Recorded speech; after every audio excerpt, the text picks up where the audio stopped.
Hello students, welcome to my YouTube channel R K education. मैं हूं राजीव और आप सभी के सामने मैं लेकर के आया हूं रीजनिंग की बेहतरीन क्लासेस, प्रैक्टिस वाली क्लासेस। जैसा कि मैंने पिछले 2 वीडियोस में आपको रीजनिंग की थ्योरी बताया था। अगर आपने वो वीडियो मिस किया है तो उसे जा कर के देखिएगा। पहले में मैंने अल्फ़ाबेट्स के जो नंबर्स होते हैं, कितने नंबर सीक्वेंस नंबर्स होते हैं उसको बताया था, और सेकेंड वाली वीडियोस में अल्फ़ाबेट्स के अपोजिट्स बताया था। उससे आपको ये मदद मिलेगी कि हमारा जो कोई भी गिवन अल्फ़ाबेट्स है, विद इन ए सेकेंड हम उसका कैसे सीक्वेंस नंबर पता करते हैं। ऐसे सभी को मालूम होता है, लेकिन विद इन अ सेकेंड हमें नहीं पता होता है। लेकिन देख के विद इन अ सेकेंड मैंने कुछ ट्रिक बताया है, उससे आपको विद इन अ सेकेंड उसके अल्फ़ाबेट्स के सीरियल नंबर और अपोजिट लेटर्स आपको पता चल जाएंगे। ठीक है, तो उन वीडियोज़ को प्लेलिस्ट से जाकर आप देख लीजिएगा। आज मैं उसी पर आधारित कुछ जो है प्रैक्टिस क्लासेस आपको लेकर के आया हूँ। इसमें मेरे साथ आप अपना नोट पैड उठाइए, यानी कि कॉपी उठाइए और पेन उठाइए और मेरे साथ प्रैक्टिस कीजिए। प्रैक्टिस करेंगे, जितना प्रैक्टिस करेंगे आपका कॉन्सेप्ट बिल्डिंग उतना ही अच्छा बनेगा। और मैं आपको दावे के साथ कह सकता हूँ कि अगले 6 महीने के अंदर, 6 महीने अगर आप मेरे साथ जुड़े रहते हैं अच्छे से, तो आपका रीजनिंग इतना अच्छा हो जाएगा कि आप किसी भी कम्पिटेटिव एग्ज़ाम को में जो रीजनिंग का जो पोर्शन आता है उसको करने के लिए आप रेडी हो जाएंगे। अगर आप रीजनिंग की क्लास करना चाहते हैं या अभी शुरुआत करी है, या कोई स्टूडेंट है या शुरू करना चाहते हैं, मन बना रहे, तो हमारे साथ आप जुड़ना ना भूलें। तो चलिए हम आज की प्रैक्टिस क्लास शुरू करते हैं। हमारे साथ पहला क्वेश्चन गिवन है कि select the related letters from the given alternatives. दिए गए विकल्पों में से संबंधित अक्षरों को चुनिए। यानी कि कोई हमारे पास लेटर्स दिए होंगे, ठीक है, हमारे पास कोई सीरीज दी होगी और उससे हमारे को रिलेटिव अगले इसमें रिलेशन क्या है इसको फाइंड आउट करना है। तो चलिए देखते हैं पहला क्वेश्चन क्या है हमारे पास। पहला क्वेश्चन है कि MET मेट का जो रिलेशन है NFU से, ठीक है, NFU से वही रिलेशन हमारे को GHP के साथ आगे का जो है यहाँ पे क्या आएगा, ये हमारे ऑप्शन में से कोई ना कोई एक होगा, वो हमारे को फाइंड करना है। तो चलिए देखते हैं। अब देखिए M को N से रिलेट कीजिए, तो क्या लग रहा है आपको? देख के पता चल रहा है कि +1 हमारा ये यहाँ पे +1 अल्फ़ाबेट का यहाँ पे मार्जिन है, यानी कि +1 का गैप है। इसी तरह से E से F में यहाँ भी +1 है, और अगर T से आगे U में देखें तो यहाँ भी +1 है। TU +1 का यहाँ पे गैप दिया हुआ है। तो इसी तरह से अगला यहाँ पे हम फाइंड कर सकते हैं G से H से I और P से Q, ठीक है। इन सब में +1 किया तो HIQ, GHHIPQ, ठीक है, ये पता चल गया। तो देखिए ये हमारा आंसर होना चाहिए ऑप्शन में।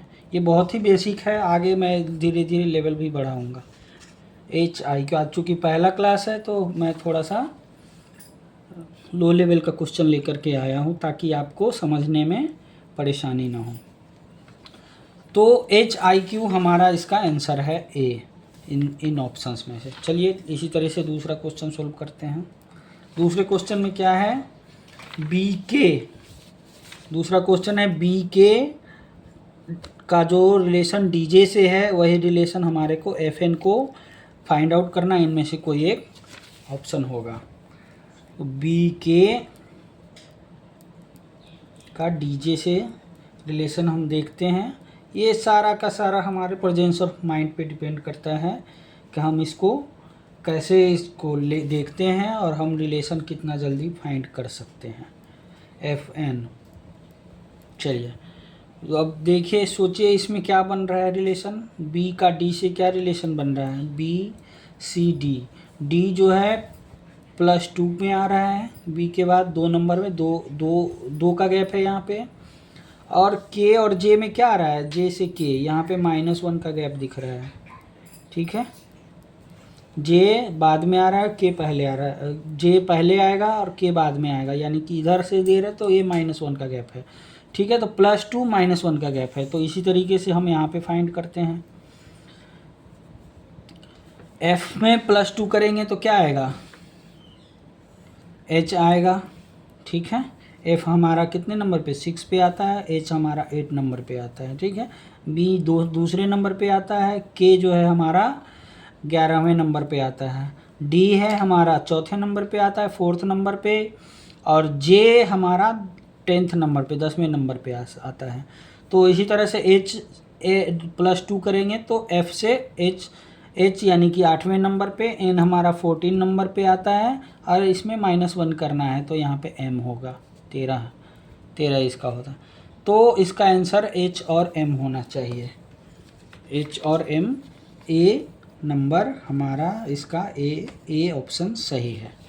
ठीक है, अब तीसरे सवाल की तरफ आते हैं। तीसरा सवाल हमारे को क्या कह रहा है, देखिए, ट्रैक, जो रिलेशन ट्रैक का GIZ XP से है, वही रिलेशन हमारे को प्लग से फाइंड आउट करना है, इनमें से कोई एक ऑप्शन होगा। तो चलिए देखते हैं। Track, TRACK, track, GIZ XP, same relation हमारे को फाइंड, ये लिखने का तरीका होता है, रीजनिंग में रिलेशन कुछ इस तरीके से दिखाया जाता है। ठीक है, FN, ठीक है, FN का यहाँ पे क्या बनेगा, वाट का सिंबल है।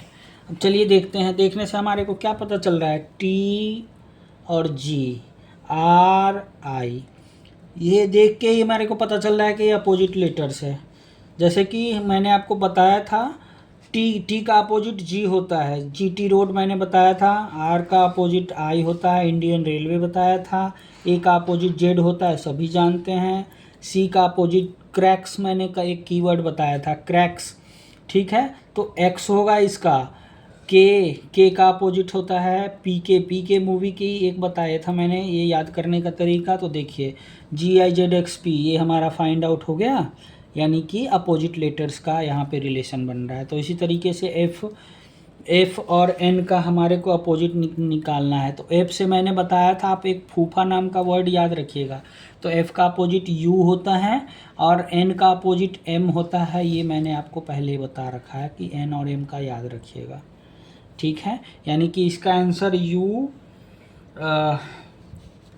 नहीं प्लग था ना, ये एफ एन मैंने कहाँ से लिख दिया, एफ एन नहीं, सॉरी, ये यू एम है। एफ एन किस में था, अच्छा, ये एफ एन दूसरे वाले सवाल। तो यहाँ पे ये इसको थोड़ा सा मैं कट कर दे रहा हूँ। ठीक है, ये दूसरे यहाँ पे प्लग का हमारे को निकालना था, कोई नहीं, PLUG, प्लग का रिलेशन मैं इसका अपोजिट में निकाल के बता देता हूँ क्या होगा। ठीक है, ये वाले लेट इसको इतने को आप हटा दीजिए। ये पिछले सवाल का हमारे को यहाँ पे है। तो P का अपोजिट क्या होता है, P का अपोजिट मैंने बताया था आपको, P का K होता है, L का O होता है, LOVE लव, U का UF फूफा याद रखिएगा, G से GT रोड, तो T होगा, तो KOFT इसमें दिख रहा है, KOFT इसका आंसर होना चाहिए, KOFT ये आंसर इसका बन रहा है। ठीक है, KOFT, डी नंबर इसका आंसर है। चलिए, तो 3 सवाल हमने बहुत अच्छे तरीके से कर लिया। अब चौथे सवाल की तरफ बढ़ते हैं। चौथा सवाल थोड़ा सा डिफरेंट है। चौथे सवाल को आइए दिखाता हूँ मैं, चौथा सवाल कैसे बना है। चौथे सवाल में क्या कह रहा है सवाल, कि in a certain code language if code is written as DPME how will oven be written in that code language. एक निश्चित कूट भाषा में यदि कोल्ड को DPME लिखा जाता है तो उसी कूट भाषा में ओवन को कैसे लिखा जाएगा। इंग्लिश और हिंदी मैं दोनों लेके आया हूँ, ताकि किसी भी लैंग्वेज को समझने वाले बच्चे हो वो यहाँ से आसानी से सवाल कर सकते हैं। चलिए बाकी मैं समझाऊंगा आपको हिंदी में ही, इंग्लिश की ज़रूरत पड़े तो इंग्लिश में समझाऊंगा, ठीक है। तो क्या है कोल्ड, कोल्ड को क्या लिखा गया है, COLD, कोल्ड को DPME लिखा गया है, DPME ये लिखा गया है, ये रिलेशन बनाया है। तो ओवन को क्या लिखा जाएगा, OVEN, ओवन को क्या लिखा है। तो भाई ये इसमें रिलेशन हम फाइंड आउट करते हैं। C से D में क्या रिलेशन बन रहा है, +1 का बन रहा है, ठीक है। O का P से क्या रिलेशन बन रहा है, +1 का बन रहा है। L का M से क्या बन रहा है, +1 का बन रहा है, ठीक है। D का E से क्या बन रहा है, +1, यानी कि सभी में +1 का कॉन्सेप्ट है। इस तरह के सवाल को कोडिंग और डिकोडिंग कहा जाता है। रीजनिंग की भाषा में अगर इस तरह के सवाल आए, कुछ आपको पर्टिकुलर वर्ड दे देगा, उसमें ये बता देगा कि अगर इस वर्ड को हम ये XYZ कुछ लिख रहे हैं तो हमारा ये दूसरा कोई एप्पल वर्ड है या कुछ भी वर्ड है उसको हम क्या लिख सकते हैं, इस तरीके का सवाल है, इसको कोडिंग डिकोडिंग बोलते हैं, ठीक है। और ये सभी हमारे अल्फ़ाबेट्स के वो 2 कॉन्सेप्ट है उसी पर आधारित है, ठीक है। तो अगर आपका बेसिक क्लियर है तो ये सब सवाल आप आसानी से कर लेंगे। हाँ ये हो सकता है स्टार्टिंग में थोड़ा टाइम लगे, लेकिन अगर आप प्रैक्टिस करेंगे तो बहुत ही आसानी से इसको कर लेंगे। चलिए हम इसको करते हैं। +1 का कॉन्सेप्ट है, तो ओवन को हम क्या लिख सकते हैं, ओवन को लिख सकते हैं +1 कीजिए, ओ में +1 कीजिए तो क्या, ओ के बाद P आता है, V के बाद W आता है, E के बाद F आता है, N के बाद O आता है, ठीक है। तो PWFO इसका कोड बन रहा है, PWFO, A नंबर हमारा इसका आंसर हो जाएगा, ठीक है। इसी तरह से 5वें नंबर सवाल में आते हैं। आइए अब 5वें नंबर सवाल को पढ़ते हैं। 5वां नंबर सवाल क्या है, in a certain code language smart it coded as UKCPV, how will blink be coded in the same language. एक निश्चित कोड भाषा में स्मार्ट को UKCPV के रूप में अगर लिखा जाता है, कोडित किया जाता है, तो उसी भाषा में ब्लिंक को हम कैसे कोड करेंगे। तो आइए स्टार्ट करते हैं इसको करना। स्मार्ट, SMART, स्मार्ट को हमने क्या लिखा है, स्मार्ट को हमने लिखा है UKCPV, UKCPV। आप नीचे ऊपर करके लिखेंगे ना तो इससे आपको रिलेशन फाइंड आउट करने में थोड़ा आसानी होता है। आगे पीछे करने में करके लिखते हैं तो थोड़ा सा अगर आपको जो सुविधा हो दोनों तरीके से कर सकते हैं, ठीक है। ये मैं ये वाला तरीका आपको बता रहा हूँ कोडिंग डिकोडिंग में खास करके, ठीक है। तो इसी तरीके से हम स्मार्ट को अगर UKCPV लिखा है तो ब्लिंक को हम क्या लिखेंगे, BLINK, ब्लिंक को क्या लिखेंगे। चलिए इसको फाइंड आउट करते हैं। स्मार्ट, S को U से रिलेट करते हैं, क्या बन रहा है, S को U से रिलेट करें, STU, +2 का है यहाँ पे 2 गैप, ठीक है। K और M 13 नंबर आता है, K जो है हमारा 11 नंबर आता है, यानी कि -2 का गैप है, ठीक है। A हमारा 1 है, C 3 है, यानी कि यहाँ पे +2 का गैप है, ठीक है। R हमारा कितने नंबर पे आता है, R हमारा 18 नंबर पे आता है, ठीक है। P जो है 16 नंबर, यानी कि -2 का गैप है। T 20 पे आता है और V जो है 22 पे आता है, तो +2 का, यानी कि +2 -2 +2 -2 +2, कुछ इस तरीके से कॉन्सेप्ट चल रहा है। +2 -2, पहले +2 फिर बाद में -2, फिर +2 फिर बाद में -2, ऐसे करके चल रहा है। तो चलिए B में +2 करते हैं तो क्या बनेगा, B में +2 कर दिए तो D बन गया, ठीक है। L हमारा कितने नंबर पे है, L हमारा 12 नंबर पे है, तो 12 नंबर में हम -2 करेंगे, -2 करेंगे तो कितना 10 है, तो 10वां नंबर हमारा कौन सा लेटर आता है, 10 नंबर पे हमारा J आता है। एक बार +2 करना है, एक बार -2 करना है, तो +2 मैंने कर दिया, अब -2 भी कर दिया, अब फिर +2 की बारी है।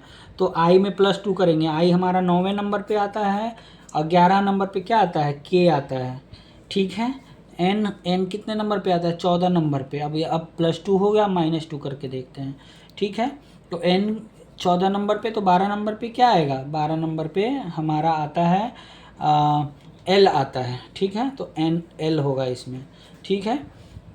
और के है हमारा, के हमारा आता है 11 नंबर पे, -2 हो चुका है, +2 की बारी है, ठीक है। तो के अब 13 नंबर पे हमारा क्या आता है, 13 नंबर पे एम आता है, तो इसका आंसर बन रहा है DJKLM, DJKLM। देखिए ऑप्शन DJKLM ये ऑप्शन है। तो मैं एक चीज़ और बताना चाहूँगा आपको कि यहाँ पे चूँकि मैं आपको प्रॉपरली इसको सोल्व करके बता रहा हूँ एक एक, अगर आप इसको प्रैक्टिस करेंगे एग्ज़ाम पॉइंट ऑफ व्यू से तो इसमें ज़्यादा टाइम नहीं लगाना है, आपको ऑप्शन सामने रखना है, 1-2 लेटर आपको सोल्व करेंगे, मैच हो गया। चूँकि आपको एग्ज़ाम में टाइम बचाना होता है, तो अगर हमारा ऑप्शन मिल रहा है उसके बाद आगे कुछ नहीं, जैसे DJ, जैसे देखिए इसमें डी पहले मिल रहा है और जे मिल गया, 2 ही लेटर अगर हमने फाइंड आउट किया तो आगे का हमें चेक करने का ज़रूरत ही नहीं है, ठीक है। तो आगे हम करेंगे ही नहीं, हम चीज़ें डीजे करके और इसको आंसर लगा के आगे बढ़ जाएंगे, ठीक है। तो ये हमने 5 क्वेश्चन किए, 5 क्वेश्चन के बाद आगे हम अगला जो क्वेश्चंस हैं हमारे पास उसको हम नेक्स्ट क्लास में करेंगे, ठीक है। तो आज का क्लास ये 5 सवाल आपको कैसा लगा? आज का 5 सवाल मुझे आपको बताने का ये मतलब था कि जो हमने बेसिक कॉन्सेप्ट क्लासेज पढ़ी है वो कॉन्सेप्ट क्लासेज को हम कैसे रियल वर्ल्ड में हमारे रीजनिंग की क्लास में कैसे हम इम्प्लीमेंट करते हैं वो मैंने आपको आज बताया है। तो ये 5 क्लास में ये 5 सवाल जो है इसको आप ज़रूर प्रैक्टिस कीजिएगा और इससे आपके बेसिक क्लियर होंगे। और अगले सवाल जो है के लिए कल की क्लास में आप जुड़ना ना भूलें।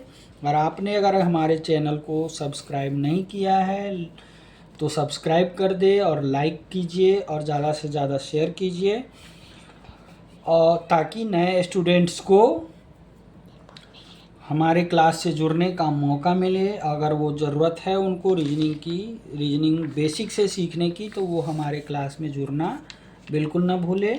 6 महीने के अंदर आपका रीजनिंग ऐसा स्ट्रांग हो जाएगा कि आप किसी भी एग्ज़ाम को क्लियर करने के लिए रेडी हो जाएंगे। तो चलिए आज हम इतना ही रखते हैं। Thank you class, thank you so much.